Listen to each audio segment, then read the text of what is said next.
What is going on, guys? Monk7Mad here today with a brand new tutorial, and in today's video I'm going to be going over some small tips and tricks to help you improve your Cinema 4D materials and in general the renders. Now I'm going to cover a few things just to give you a few simple tips, and I'm going to be using the Obey logo here as the demo. I have in the render settings, the only thing I've changed is quite simply the anti-aliasing. However you can properly say it. It's 2x2 and 4x4. There is no global illumination, no ambient occlusion, and very quick render. Very plain indeed. So in today's video I'm going to go over a few little things. First of all is that I'm going to do it without the actual logo here for the moment, and I'll come back and demo what we make on that in a second. Now, whenever you actually go to make materials for any project, there's several things that need to be accounted for. One, whenever you actually use something such as a sphere or a cube, you need to make sure you have in mind the amount of segments available. Now, segments are each of these little squares, and if you're going to do something such as displacement, then you're going to need to have a higher rate of segments. So by default, this particular sphere has 24. But if we were to increase it, you can see now how slightly more rounded it's become, and each of these segments can then be modified by a displacement in the material editor, which a lot of people tend to use. I'm not saying you have to, but it's just a word of warning to make sure that you keep an eye on segments. Also, when you actually go to put materials, especially displaced materials, on a sphere as the test subject, it has to be made editable first, otherwise it just will not work. The displacement won't work on a sphere. It will on a cube, but it won't on a sphere. Although, just for the safe sake, I would just have it as an editable object anyway. Now, that is out the way, and you know to remember to look out for segments. When you're building material, you need to think of several things, including the actual scenery it's going in, what materials you're going to be producing, and the images that also go into it. So if I double click or go to create new material, and let's open up the material editor, the first thing I'm going to do is right click, open the window, and I'm going to scale this up. And basically this window gives you a dynamic, i.e. a real-time preview of the material. Now, it's not 100% accurate to what you'll see in that box, but it does give you a very good indication as to the resolution. Now, in general, whenever you use a lower resolution image, the quality will be lower. So when you make materials, the same principle works. Whatever you sort of put into the material will be essentially what you see at the end. So make sure you use the highest quality stuff possible. Now, I'm not going to go over just everything. It's a bit too excessive. A few things that people will have already done when looking at materials is experimental with simply changing the color, possibly loading an image, and there's a little bit more to just loading an image, and that could be as simple as going to texture, drop down and go on to layer.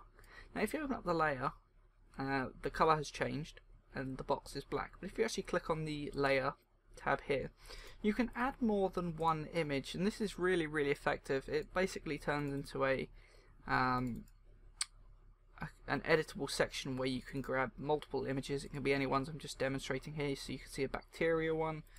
I can also get, I don't know, this sort of lime-ish one, and I can change blend modes, mix them together, you know, come up with some really random stuff.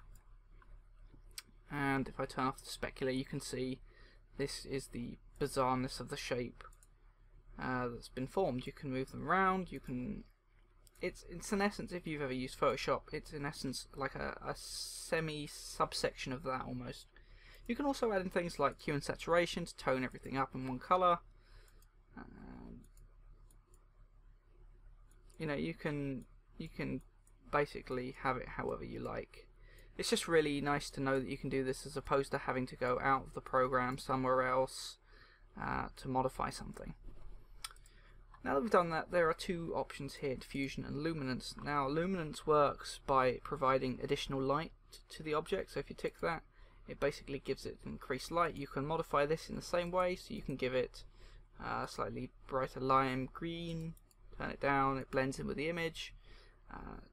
Diffusion works in reverse, where it's more of a sort of negative effector on the actual object. It makes it more dark, and you can have it affecting individual things such as the specular, reflections, so on and so forth.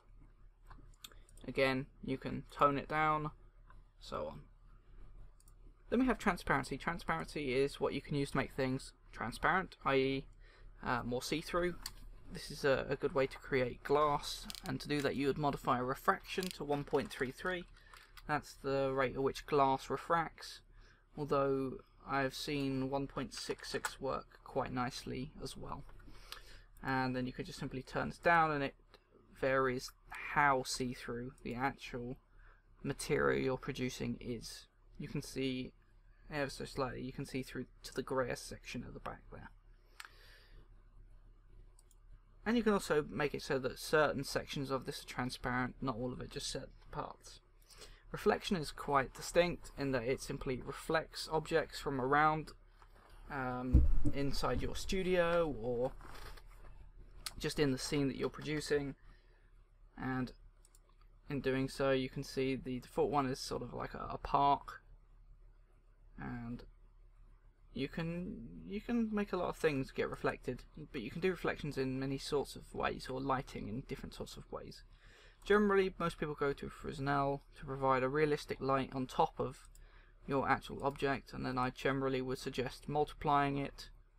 That's just a nice standardized way of doing things, a nice even reflection. And then we have things such as an environment. An environment basically is a way to add additional lighting. So at the moment you could see in that reflection we had sort of like a park scape sort of appearance. If I load an image and I choose something like a real photograph of some sort of scene, let's say this one, what you'll notice is it's actually attempted to apply that to it.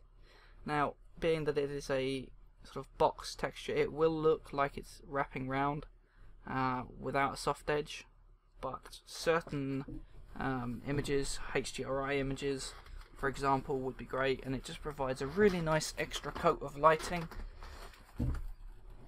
Fog I'm not going to get into. It's not really for this sort of thing that we're going to need it. Bump is a way to two-dimensionally, without changing the actual borders of an image, create an illusion. So this looks like it's now rippled in, but the actual geometry of the sphere isn't changed, nor will it be changed when you actually place it onto your object in the background. It's just a way to, as I said before, it works like an illusion. And again, it works under what's known as a binary sequence, and the binary would be 0 or 1, and 0 is traditionally, I think it's white, and 1 is black, and any number in between, which is grey, would get 0 point and then whatever number, could be 0.5, and depending on which one it is, it'll either sort of sink into the shape or make it look like it's sort of pushing out. Either way, you can modify it through the color 1, color 2, seeds, so it varies, and also things like the global scale, so you can have it so that these are more stretched out or more compressed. Global scale's the better one to work with. Relative's okay, but for the time being I would simply suggest global as being the more overall generalized used one that you'll need. Now, normals are a way to grab images and split them into their actual color channels, so red, green and blue, and what it does is it creates like a, let me see if I can find a normal image.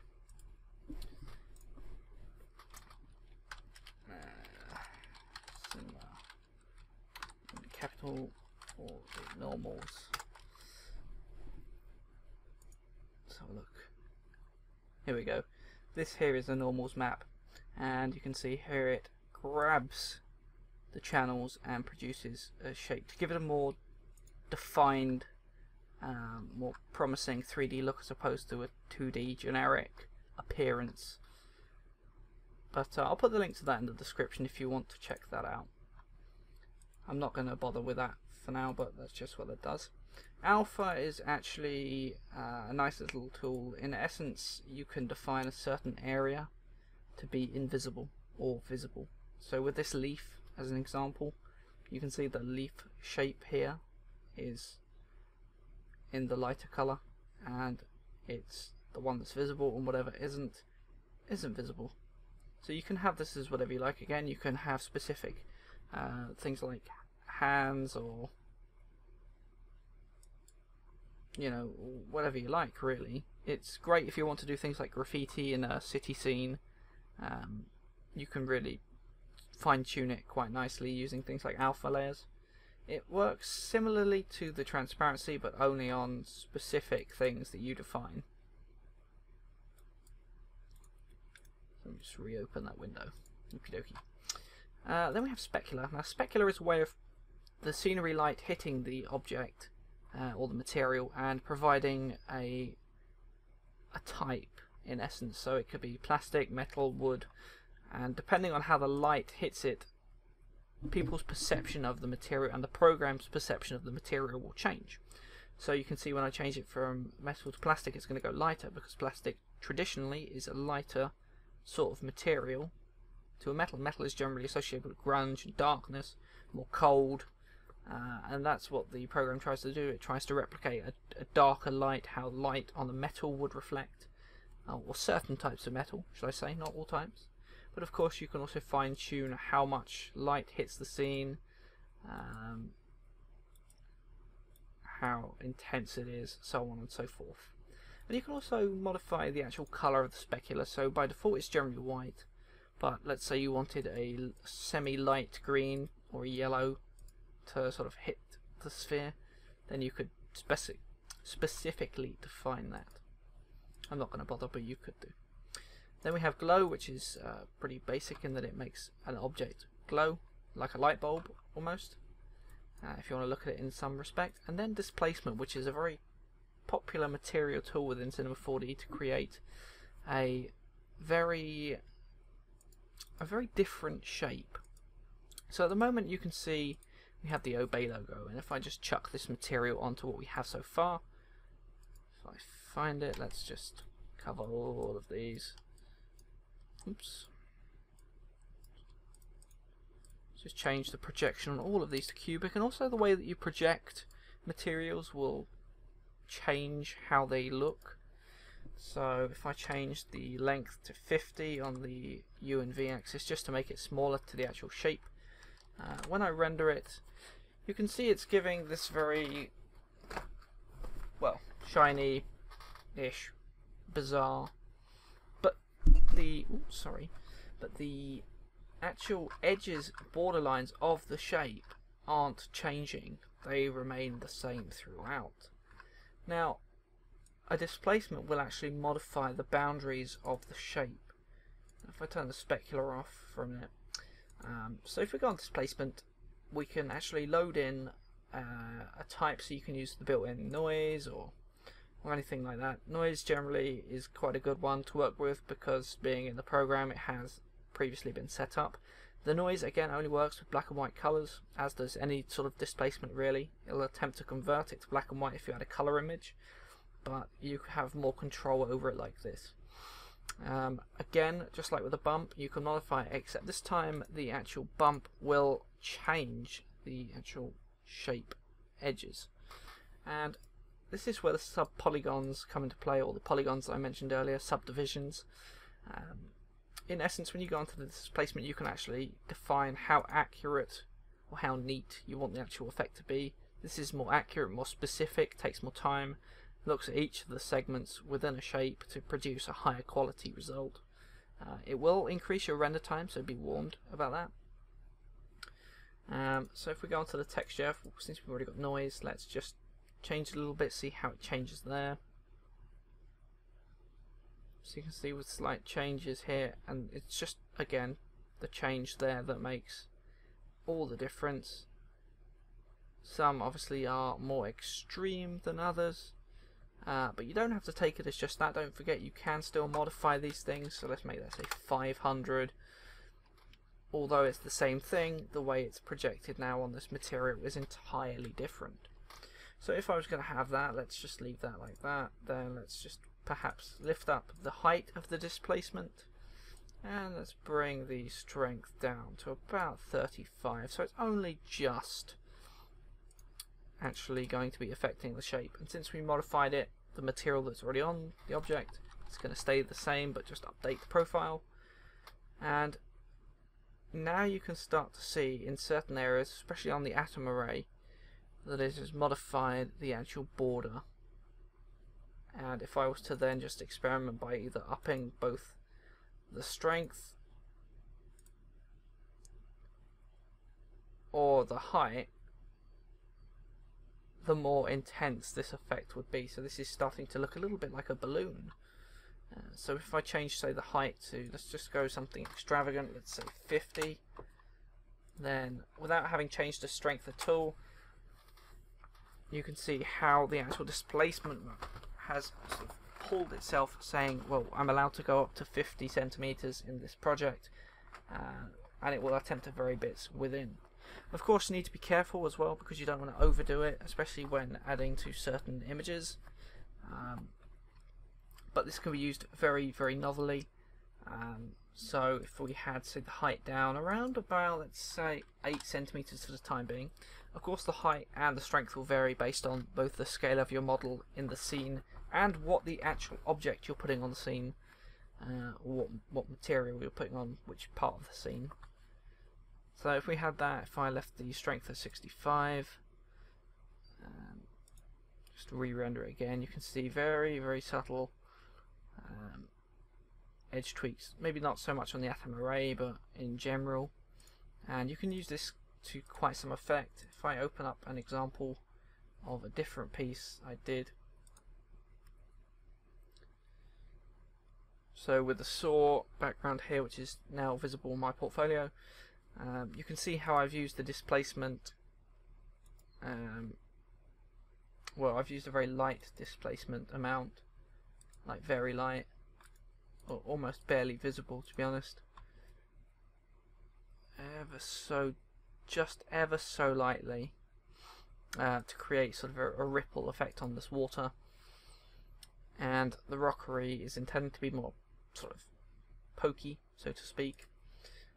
A good example of one of the good displacements that I've done, I'm not saying that this isn't, but you know, depending on the type of material.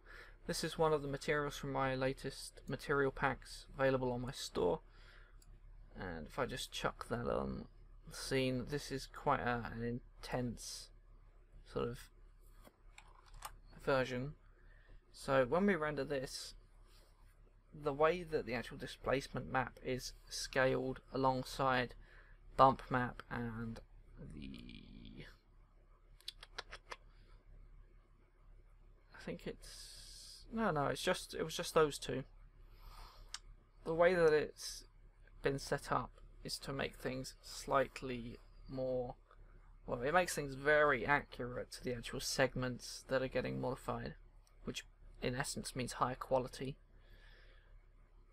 But also the shape of the actual displacements have a real intriguing thing about it. You can see, as I said before, since this has got a high sub-polygon render rate, this is going to take slightly longer, but the results are very neat for certain renders. It depends on how powerful your PC is, really. Certain materials you can build will take longer to render than others, especially ones with reflection. So while I just let that finish, that is going to be it for today's tutorial. If you enjoyed or have a request for a next tutorial, let me know in the comment section below. I will put the material that we've made in the description for a free download. I might also chuck in another 1 or 2 materials just to get you guys started. And I think that's it. So thanks for watching, guys. I also want to say a very quick thank you for nearly getting me to 7.5 thousand subscribers and just over 250,000 views now. Really is fantastic, so I want to thank you guys again. Yeah, so take care, guys. See you later.